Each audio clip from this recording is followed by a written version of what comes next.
šitas teatras yra labai senas, jisai yra istorinis, jisai toks pusiau muziejus turbūt yra.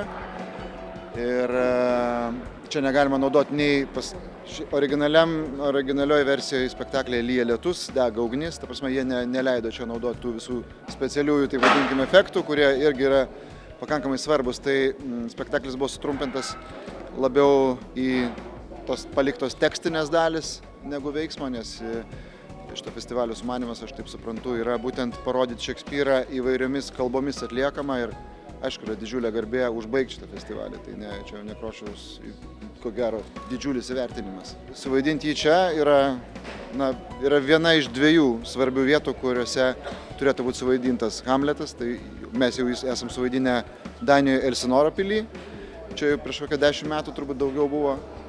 Ir dabar čia, taip sakant, Šekspyro šventoviai, tai yra labai simboliška ir tuo pačiu didžiulė garbė, juolab, kad pati vieta yra labai kažkaip energetiškai labai miela.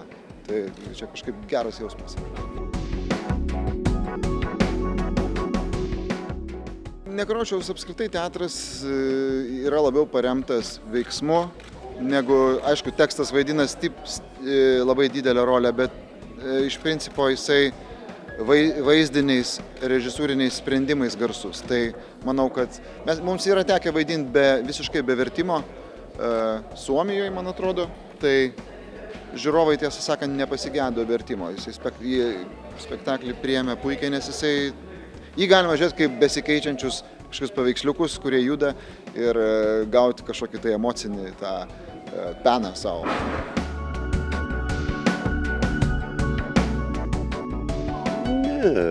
Jau taip aš nepasielgsiu ir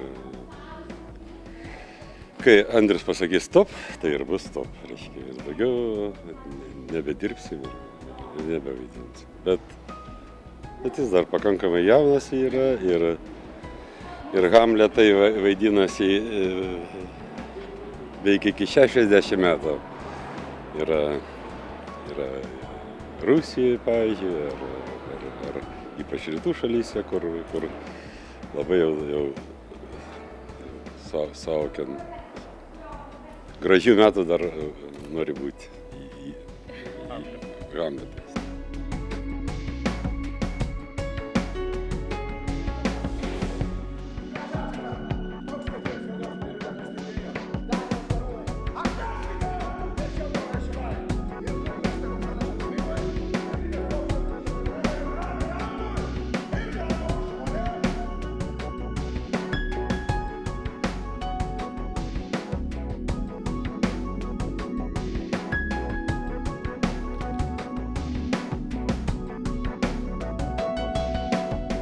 Aš čia atvažiuosiu pas jūs rudenį, berods spalio mėnesį.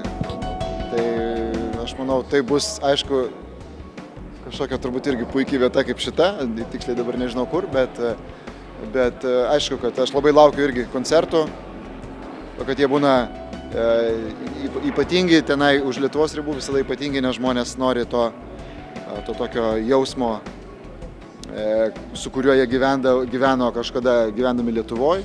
Aišku, visada daugiau naujų dainų, senų dainų, atsiprašau, visada daugiau būna programai.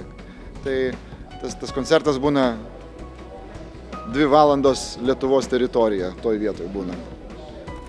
Tai manau, kad žmonės, kurie gyvena ne Lietuvoje, žmonės, kurie gyvena ne savo šalyje, vis tiek niekada iki galo netampa 100% vietiniais, jie visada turi tą svečio jausmą, tokį lengvą. Tai jiems labai svarbu pabūti savo kažkoje aplinkoje. Tie koncertai, kažkokie lietuviški renginiai, aš manau, visose bendruomenėse, kiek teko matyti, tai žmonėms yra svarbu.